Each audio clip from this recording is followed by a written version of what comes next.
आगे कह रहा है कि दूसरी होगी कहानी, सुन में जिसके मिटे स्वर, धूल में खोई निशानी।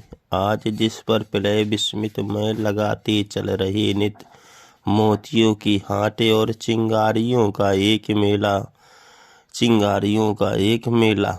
अब इसमें प्रसंग लिखेंगे कि महादेवी वर्मा साधना पथ पर अपने पग चिन्हों को न छोड़ पाने वाले जीवन को व्यर्थ बताते हुए कुछ ऐसा करने के लिए प्रेरित कर रही है जिसमें साधक का जो मन है वो उत्साह की ज्वाला से भड़क उठे।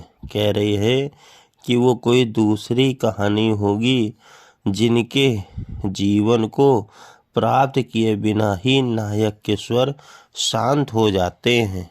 लिखा है ना, दूसरी होगी कहानी, शून्य में जिसके मिटे स्वर, धूल में खोई निशानी। और उनके पग चिन्हों को समय की धूल मिटा देती है। आज जिस पर प्रलय विस्मित मैं लगाती चल रही नित, जबकि मेरी कहानी उसके सर्वदा विपरीत है। मेरा साधना स्वर तब तक शांत नहीं होगा जब तक मैं अपने परमात्मा को प्राप्त ना कर लूं। साधना के उस कठोर पथ पर मेरे गमन भी अनजाना नहीं होगा। मैं अपनी दृढ़ निश्चय आत्मशक्ति के द्वारा उस पथ पर ऐसे पगचिन्ह बना जाऊंगी जिसको समय की धूल ना मिटा पाएगी। मोतियां भी हाट लो, चिंगारियों का एक मेला। कह रहे हैं कि इस